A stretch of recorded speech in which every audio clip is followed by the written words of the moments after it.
The honeymoon period is officially over. So is the month of October. Time to review. Good morning, good afternoon, good evening, or good night.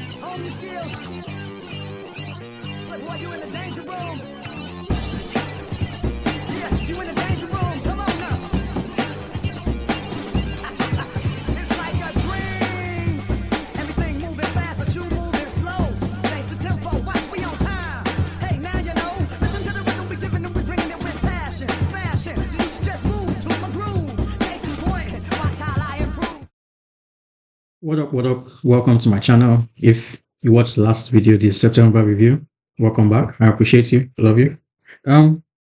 Like I said, the honeymoon period is officially over. Basically, we're back to reality. All the overexcitement about Enzo's arrival and new players and new signing has finally settled, and we're seeing what this team really is now, and we're beginning to see more and more of who Enzo Maresca really is. So I'll just get straight into it.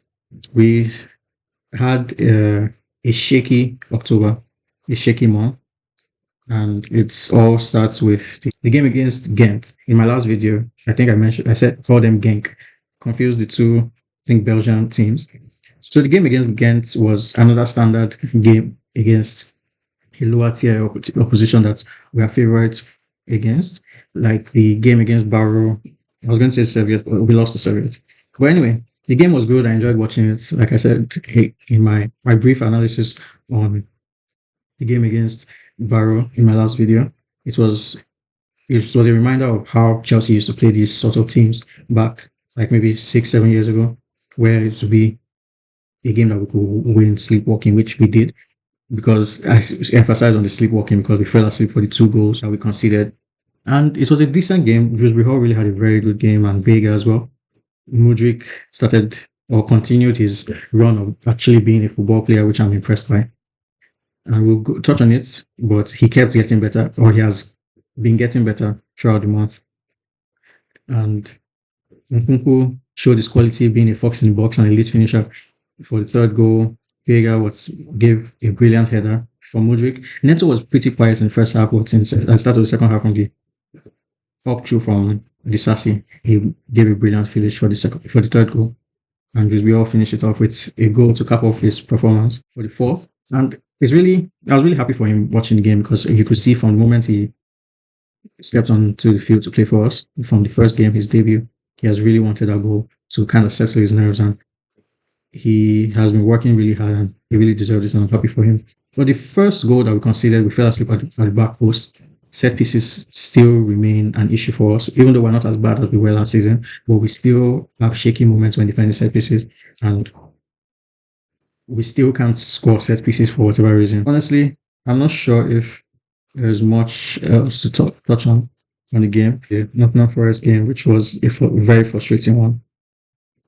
So it's a very frustrating one because we missed it. I won't even say we missed lots of chances.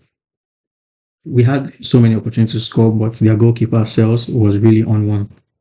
Okay, there we go. My internet was slow for some reason.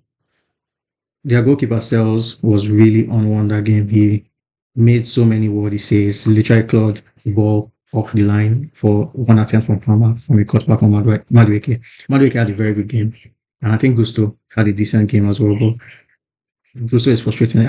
I'm still waiting for him to have a good game this season. He hasn't had an outstanding game yet, because every game he's usually good, solid defensively, and attacking going forward, he doesn't really offer too much. And I think it was another case of that this game. Sancho as well did his best, but he couldn't get too much change out of Aina. Aina was very solid that game. And Palmer did all right.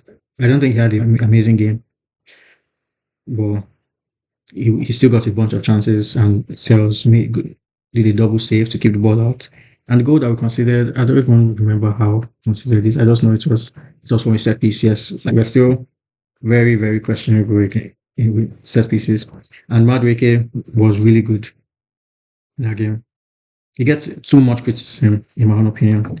Like I think I touched on it in the last video. He gets too much criticism because he works hard for the team, and he's an attacker. Every attacker is meant to be selfish to some degree. And a shot that, or a situation that people would have questioned him for being selfish and not passing, if he had missed, is that the same scenario that he scored the goal from, which is why I don't really understand the overanalysis and criticism of Madueke, because the issue is his finishing. It's not him being selfish. The shots that he takes, he should score more of them, not that he should take less of them. So Jackson was kind of quiet, but I don't think we got the ball into him as much as we could. And Nkunku came on, and I thought he was going to score that header. Like this month, Nkunku hasn't been great, I'll be very honest. It was just a frustrating game. I think on the last season, we would have probably lost this game. So still not too upset because we didn't lose.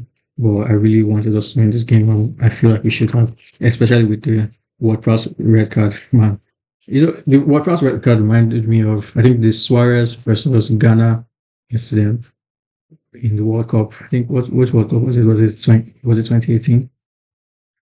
It reminded me of that because if he didn't dive and handle the ball, I think Jackson gets the ball and we probably score from that chance. And because he did that, we didn't score, and we just sat in low block, which we were able to break down, but we couldn't get past Sales. He had a fantastic game. Then we go on to Liverpool. I was really disappointed with this game, honestly. I was really, really disappointed with this game, mostly because Palmer was not good. He was basically anonymous. But Jones really did a job on him. And I don't understand why he allowed that to happen. Because watching the game, I can understand him being man-marked, but that's not the first time he's been man-marked. Like before this game, he had been man-marked before. So maybe just coming back from the international break, he wasn't feeling the greatest, but I don't know. I feel like he could have done more. I expect more from him, from someone that a lot of the fan base are arguing that he's the best in the league at the moment. Like someone with those kind of, that's put forth those level of performances to enter those kind of conversations. I expect more from him. And Salah just showed what a real world-class player looks like, because he didn't really do too much in the game, and he comes out of the game with a goal and an assist. Even though I would say that we were unfortunate with the penalties decisions, because the Sancho incident should have been a penalty in my opinion, because anywhere on the pitch, if you step on the player's foot, it's a foul. And VAR saw that and didn't even bother. And it was even more frustrating seeing the Curtis Jones penalty given, because it was just as soft or softer than the Sancho incident, and they gave that. And I believe I agree with what Mariska said, that some of the decisions that were given on the field was because of the Anfield crowd. Because I feel he felt like he needed to give that Curtis Jones penalty just because he didn't give the Salah penalty from before. And Owo has been brilliant up until this point. I even forgot to mention him. Up until that point, and even after the penalty, he was still good. I think he was just, I don't know, he was uncomfortable. Yeah, that's the word. He was really uncomfortable defending Salah in the wide areas, because every time Gusto was up against Salah, he actually did really well. He was pretty solid. And when in those, I think 2 or 3 occasions where Gusto couldn't get back in time and Paul had to go up against Salah, those were the times that Salah was dangerous. And that's how the first goal came along. And we're really lucky. I would admit that we're really lucky with the Tosin yellow card, because if I was a Liverpool fan, I would want Tosin to be sent off for that. Although I will note that Jota is a slimy player, because Tosin didn't do anything to him. He had his hands around him, sure, which is why I think it's a foul nonetheless. But if you watch the slow down image of that incident, Jota literally spins and pulls Tosin's shots and pulls him to the ground. Like Tosin did not do anything to him to make him fall. Well, it's still a foul because he had his hands around him, which is always debatable when you put your hands around an attacker in those kind of scenarios, and it could go either way. I saw a lot of the discourse on Twitter on whether it was a red card or not. And honestly, the rules, I don't know what is what anymore. Like maybe 5 years ago, I could tell you, oh yeah, the rules say this, and this is why they didn't give a red card, or this is why it should be a red card. But nowadays, I have no idea, man. Like some days you see that they give a red, some days you see that they don't even give a foul. Like I don't know, because some people were saying, oh, because of the angle in which the ball was going. Like it was going towards the sideline, and I think they said Cole was there as a covering defender, so which is why it was given as a red. But honestly, man, I don't know. The refereeing is never consistent, and it really showed in this Liverpool game because the refereeing was awful for both sides. It was just giving stupid fouls. Like I don't know, so many things were wrong with the officiating, which was frustrating because this kind of high level game where the winner can be decided by very fine margins, such as the penalty they didn't give for Sancho and the penalty they gave for Curtis Jones. I would have been more comfortable if they gave both as penalties or they didn't give either. Well, this is what it is. And I was happy to see with James. It was his first Premier League start this season, and he showed us what we've been missing. He was good. Outside of one incident where he was lucky from the bad officiating, where he lost the ball and they called it as a foul because it wasn't a foul, but he was lucky with for officiating. And but outside of that, he was really good. He played very, very well. And I was disappointed with Noni as well.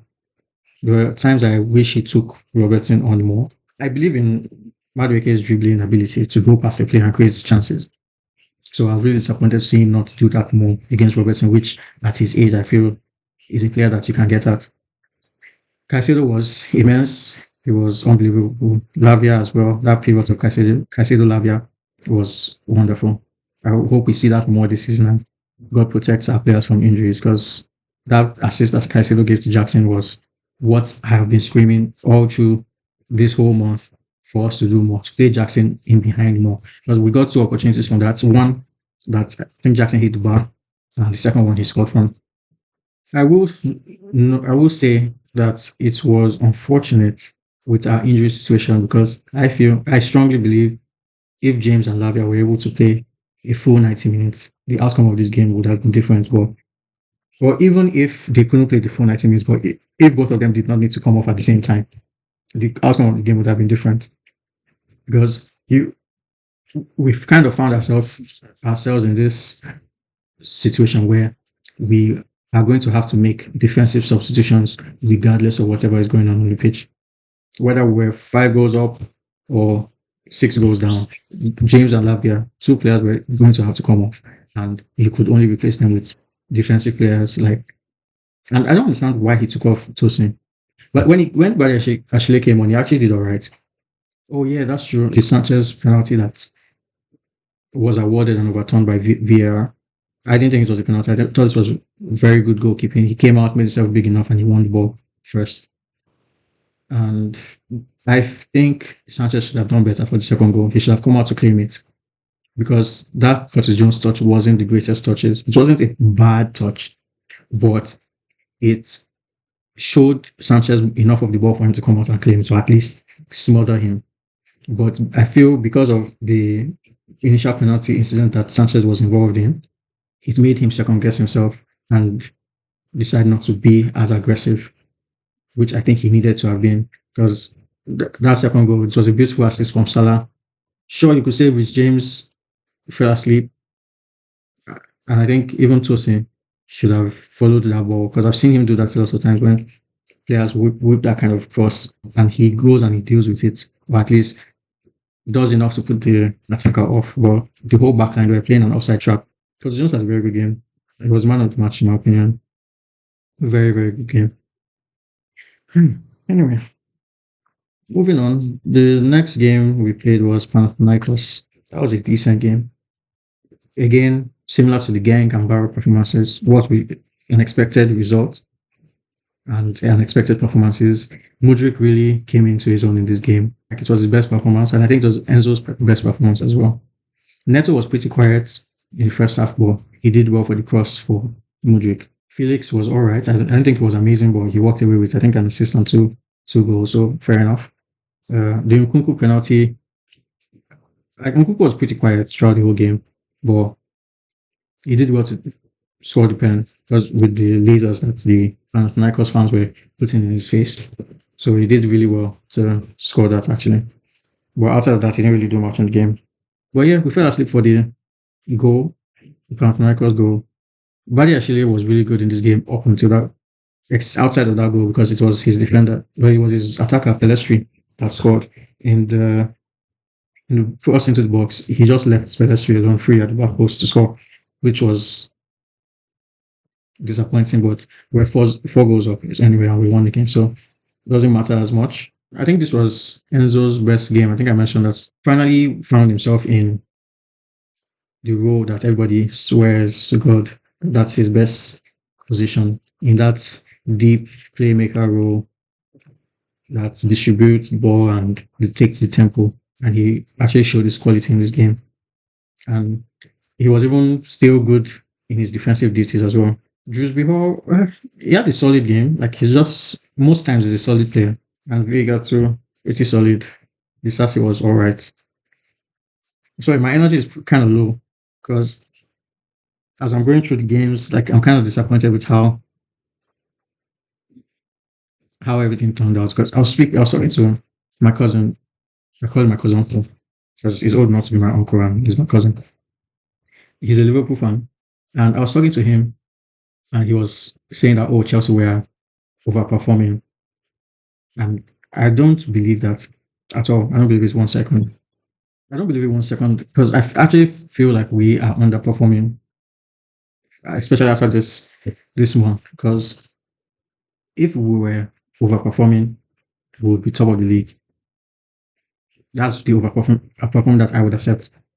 But for us to be performing where I think we should be performing, we should be in that top four, because our run of games have been decent enough for us to have accumulated enough points to be comfortably in top four as it stands right now. Because we should have beaten Crystal Palace, we should have beaten Nottingham Forest, we should not have lost to Liverpool. We should have at least gotten a draw, at bare minimum gotten a draw. And if we do those three things, that's 5 points. That's 5 points already. And where are we? Look, would have been level with Liverpool points. Actually, would have been second. That's where, with the run of games that we have had, we should be second. But the fact that we are even in fifth, just to me, we're underperforming, which is kind of bringing my mood down. Like, I'm not as excited talking about it. But yeah, this Newcastle game was good. It was one of those games where you come up against a decent team, and Newcastle, they really played us well. Like, they were pressing high, and they were still in the game even after 2-1. Even though, yeah, we missed a bunch of chances. I think Neto hit post, and well, yeah, it was a good game though, a good performance. Palmer was brilliant. Jackson was composed with his finish. Neto had his best game so far this season. I was really impressed with his take-ons, his crosses, his deliveries, everything was good. Noni was good in the first half, but in the second half, I could see that he was getting tired and he wasn't performing to the level that he usually does. And it was evident when he gave away a foul on the edge of our box. And I was really scared because, like I mentioned, we're not good with set pieces, defending set pieces, scoring them. So I was scared that we're going to concede from that. So, well, we're lucky not to. I would say that. And he was taken off rightfully. Mudryk came on. Mudryk was actually decent when he came on. I have no complaints with him.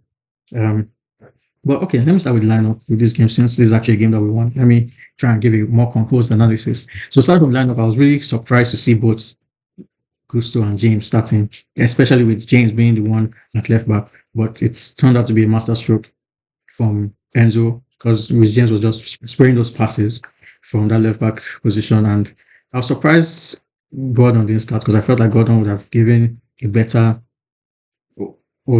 test than Almiron was, because Almiron was pretty non-existent outside an off-target shot that he took early in the first half. But yeah, again, Lavia and Caicedo pivots, beautiful. Even though Lavia wasn't, he didn't give the performance that we are used to seeing, because I think he was mostly at fault for the goal that we considered, because he made 2 tackles in the midfield where he failed to win the ball, and that just snowballed into the chance that they got. And at first watch, I thought Rhys James was at fault for it, but after watching it back, Rhys James had like 3 attackers that he had to worry about. So I couldn't really blame him too much for it. I think maybe I'll put it on Gusto a little bit as well, because when a cross comes in, I always look at the fullback. Like you should be trying to stop that cross, and I don't think he did enough to do that. And Fofana was a bit shaky, but he was all right. He scared me, man. He scared me when he almost broke his knee again. Like I thought he was going to come off, and because honestly, since this season started, I've just been praying that these players don't get injured. And I'm so grateful to God that we, even till now, we have all our players fit. So when I saw that happen to Fofana, I was really scared because I don't want any injury issues. Cole was decent again. He has been putting really solid performances lately. And Sanchez, man, boy, oh boy, Sanchez. Oh, even I just remember, even against Liverpool, he literally played the ball to Diaz and was just lucky that the ball bounced up to him. And guys, please put in the comment section. Do you think a goalkeeper that makes so many mistakes can just one day switch it on and stop making mistakes? Like, is that possible? Because from the moment he came, I have not been happy with him, and I've seen him improve this season compared to last season, but I am still not happy with him, and it's really embarrassing that we've spent so much money on goalkeepers like Kepa, Petrovic, Sanchez, Jorgensen. I think Mike Penders. We still have Bettinelli on the books, even though I think he's entering a more coaching staff position right now. Uh, we have Bergstrom. We have what's that?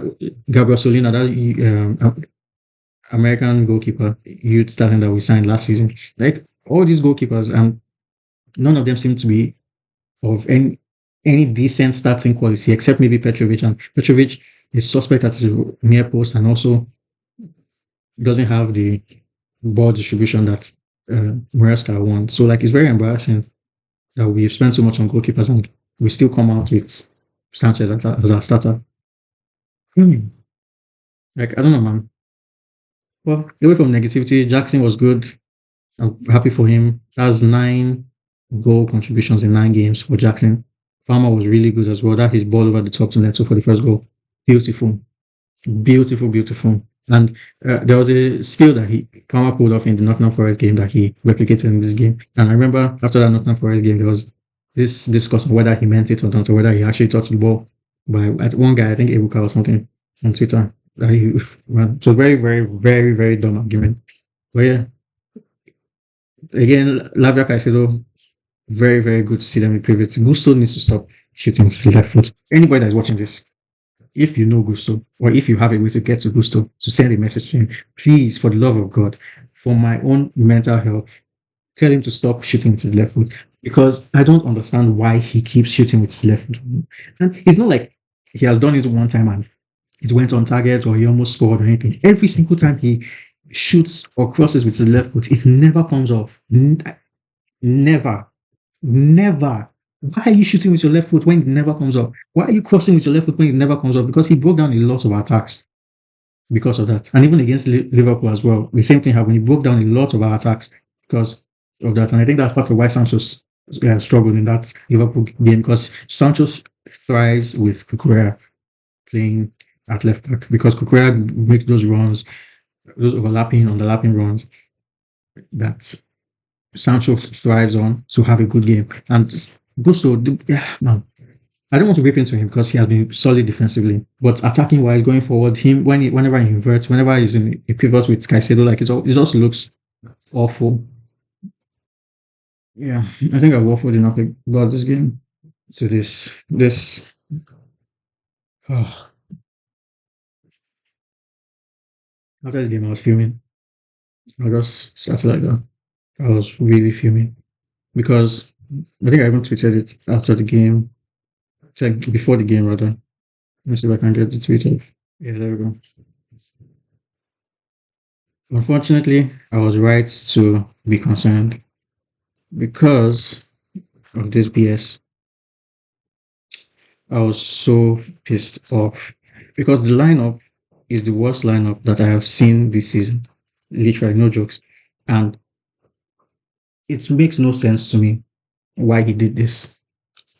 The only thing that I can use to rationalize it is that he just didn't care about this cup, which doesn't make it better. I don't think he cared about this competition, and it does not make it better. It infuriates me what putting out this lineup signifies. And I know a lot of people say, "Oh, it's the players and whatnot," but we played shit. Let me try not to swear. Okay, we played really bad. The defense was bad, the midfield was bad, and the attack was bad. And when that happens, I always put it on the manager because first of all, you put them out there. Second of all, he made only one change the whole game. We had, let's look at the bench. We had Gui on the bench, we had Palmer on the bench, we had Cassidy on the bench, we had Chukwuemeka on the bench, we had Colwill, we had, well, forget Crenshaw. So basically, we had people on the bench. You can say, okay, you don't want to use Palmer because of injury concerns. Then why put him in there? Why put him on the bench? Why? What's the point? It infuriates me. This lineup infuriates me mainly because of the right side. Everything else is all right, it's understandable. But the right side, Disasi at right back and Jules Hall at right wing. This pisses me off so much, more than you can believe. Because I was under the impression that Maresca had learned that Disasi cannot play right back in high profile games against better opposition. I thought he had learned that. I guess not. Then he plays Jules Hall at right wing. Okay, reports about Sancho getting ill the day of, I think some said the day before the game. Okay, fine. Sancho is injured. That does not mean that you should play Jules before. It does not. Because we had a tough game against Newcastle just before this game in our home. It was a tough game with our starters, and they put out half strength team. Like they only made 5 changes. They only made 5 changes. So most of their starters were on the field. And he makes 11 changes. Just putting Noni instead of Jules Hall makes this lineup a lot better because in the first 2 minutes of the game, we get a chance from a counter and it falls to Jules Hall. What does Jules Hall do? Shoot it straight at Nick Pope. If it was Noni, he probably scored that. Probably scored because Jules Hall was in acres of space. He could have shifted it to his right foot and taken a shot. And if that was Noni, I bet that he scores that. And if he doesn't score that, poor finishing, not selfishness.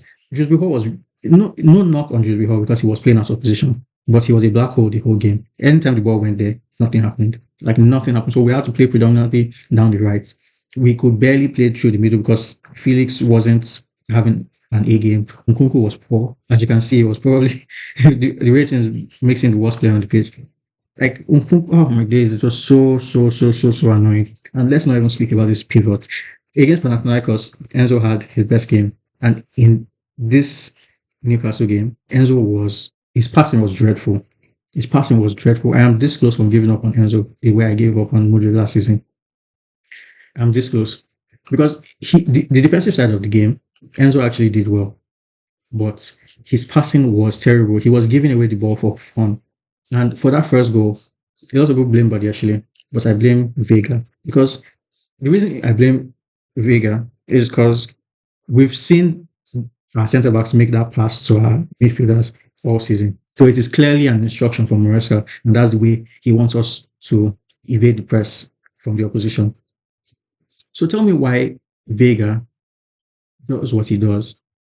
Like if you're unsure of yourself, just boot it out. Just boot a long ball into the opposition half. But what does he do? He plays a sloppy pass to Enzo and gets red cut out. Even Enzo takes some blame for me because I feel like you need to foul that person. Like Enzo just leaves him to take the ball. You need to make a tactical foul there so that they don't score. Because I don't know. Like I don't blame Badi actually because I think it's an instruction. So I think it's more on Enzo and Vega. Sorry. Yeah, Enzo and Vega for that goal. And it was very annoying because they just missed a tap-in. I think it was Willock. Right after our first chance, within the first 5 minutes. And they also missed another similar opportunity towards the end of the first half. So in that first half, we could have been down 4-0. And I don't know what's wrong with Felix. Felix is like he sees Palmer play week in, week out, and he's like, oh, I need to score a hat-trick every game so that I could get into the first team. And so he just disregards Nkunku. There's so many chances that he shot instead of passing, finding the right pass to score and win. And he just kept shooting and shooting. Like initially, I was like, okay, like I said, every attacker needs a degree of selfishness. But when you are a 10 and you are shooting more than our striker, that is an issue. That's a problem. You understand? Like, fam, he just kept shooting and shooting and shooting. And let's even see how many shots he took. I can swear only one of them was on target. I think. Okay, two of them. Total shots 6. So he blocked off target, off target, off target. 2 shots. Only 2 shots on target. 86% passing accuracy. Like, fam, that's an issue. When you take 6 shots and only 2 are on target, and let's see how many shots Nkunku took. He took 2 shots with none of them being on target. Like fam, if okay, you want to make so many changes, you need to play Noni at right wing or Neto.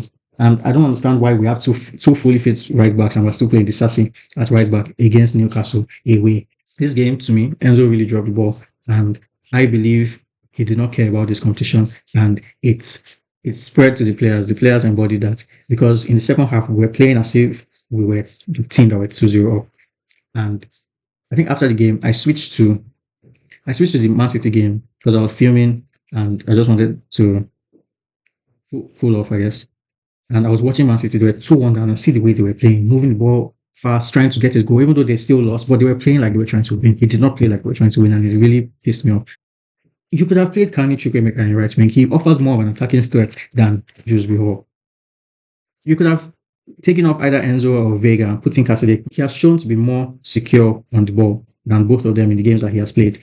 I guess it's not that big a deal because it's the Carabao Cup, which is the least valuable cup competition. Those are my thoughts on the games of October. The honeymoon period is well and truly over, and I hope the month of November brings better results and we play better and score even more goals. Well, all in all, it was a rocky, very, very rocky month. But we left with 3 wins, 1 draw, and 2 losses. The 2 losses being to Newcastle, the Carabao Cup, and Liverpool, which are 2 tough sides. So you take that. There are a lot of positives to take from all the games that we played. There are a few negatives. Just to revisit part of what we spoke on last video, which was the question of whether we could challenge. From what I have seen so far, I don't think so. Because like I said before, I was waiting to see how we would perform against the bigger teams. And we played Man City and Liverpool, and we lost both. So, like, if we could draw both of them, I could say, oh yeah, we can probably challenge. I still believe we'll finish top 4. It's annoying that Ten Hag got sacked. Depending on how good Amorim is as a coach, Man United could be back in the race for top 4, which would give it to Aston Villa, Tottenham, United, maybe Brighton as our contenders for top 4. So that's more teams, so it makes it more difficult. Not impossible, just more difficult. And it's annoying with the Ten Hag sacking, because if Ten Hag was still there, I was very confident that we would trash Man United. But after the sacking, I don't think we'll trash them. I still think we'll win, but I really wanted to trash them. Well, that's the only thing that I'm angry about concerning this Man United game. Yeah, I think I'm going to start giving like the month grades after the reviews. I think that's really interesting, and I think maybe I should also try and put out what I think our best starting 11 is at the end of each review video, moving to the next month, and we'll see how it changes from there. So for the grading, I'll give that a B-. Yeah, we won most of our games. So yeah, even though 2 losses is a lot. Yeah, let me see if I can do the team. See what it looks like.